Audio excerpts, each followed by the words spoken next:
Hello, everyone. Hi. Effective communication requires low latency, and the telecom industry has been pushing more and more towards low power consumption.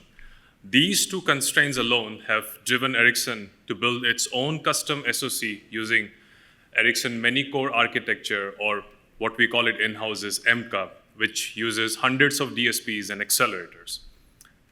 Next one. So we have an existing Clang LLVM toolchain with an upstream first approach. 80% of our developers have upstream contributions. This particular approach allows us to gain significant performance improvements. So that is why it was natural for us to adopt similar approach while we were looking at enabling ML on MCA using MLIR. Now, Isaac will dive deeper into our ML compiler approach. This upstream first approach has given us a lot of development velocity, being able to reuse linalg and all the way down to the LLVM IR dialect, allowed us to get a model running on real hardware in about 2 weeks. And we also got a very nice integration story with our existing LLVM-based toolchain. We also gain free optimizations. So for, say, CNN, we can try different convolutional optimizations. Popular one is im2call. For us, we found it wasn't profitable. We're not targeting a map-mul accelerator here. It's a normal core. And we don't benefit from the memory access patterns. However, Winograd was beneficial for us. We got a nice performance improvement. However, Winograd is also not numerically stable. And we kept running into issues with model collapse, and when we tried doing quantization later, even more issues. So unfortunately, this was something that we had to shelve. For us, for our hardware, our North Star for performance gain is ILP, or instruction level parallelism.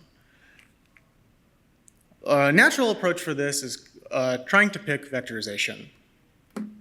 We went with affine vectorization rather than linalg vectorization because we saw that linalg vectorization didn't really support some of the models that we wanted to run. And unfortunately, we did not see a performance gain with vectorization. In fact, we saw a 3 times performance degradation, which is not exactly what you want to see when we enable vectorization. And when we were looking into this, one of the things we noticed is that the affine vectorizer will always pick the innermost loop. And in the case of a CNN, that'll be your convolutional kernel, and that'll have a very low trip count. So you end up masking off every vector lane after the third one, in this case. And this is already suboptimal. For convolution, you want to vectorize over the image. And this is something that we'll look into later. But that alone shouldn't give you a 3 times performance degradation. But when we looked closelier at kind of what happened in our backend, we saw that our backend really was not intended, didn't have any kind of story for masked vector ops. The auto vectorizer in LLVM shouldn't generate any, and you also shouldn't get any from traditional C code. So the result is this wasn't really something that anyone looked at, and these masked vector ops were getting fully unrolled into if statements. So your single masked vector op might turn into 100 instructions. And this was a very important lesson for us, that there's no kind of free lunch. The optimization on its own is not going to give you performance. You need to make sure that it's applied in a manner that makes sense and that you have the requisite lowering machinery to get it in a good place. However, this was a very good lesson for us in pushing ILP.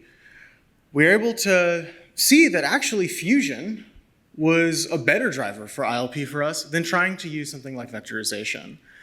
And we can work with our model developers to enable better ILP.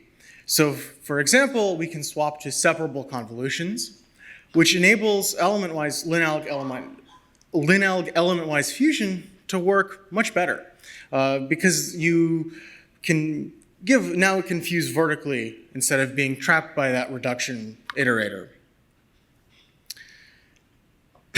And we were able to see over 100x performance improvement from otherwise equivalent model. And we also see that for DSP cores, they're really optimized for fixed point computation rather than floating point. So we really, really, really want quantization.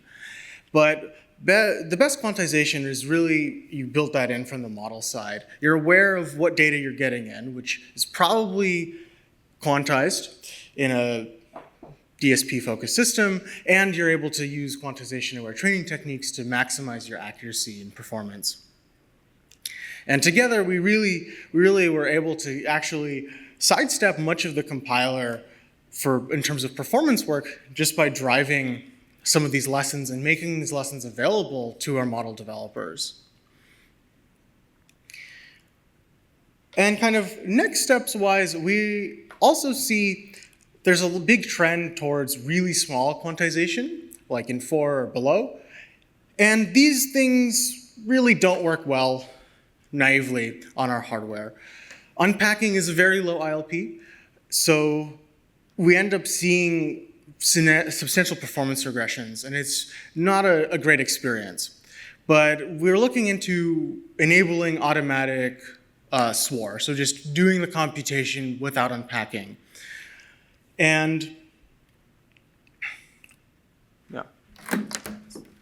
Yeah, so in addition to that, we're also looking at how do we enable our model developers to effectively leverage our Ericsson custom accelerators by using AI frameworks like JAX. And then also other directions that we are sort of experimenting and prototyping is enabling observability across the entire MLIR stack. So IR snapshots, diagnostics, traceability in transformations, while making sure that it integrates effectively with our existing tracing infrastructure. And we are also looking at, hopefully very soon, be able to flesh out these features upstream.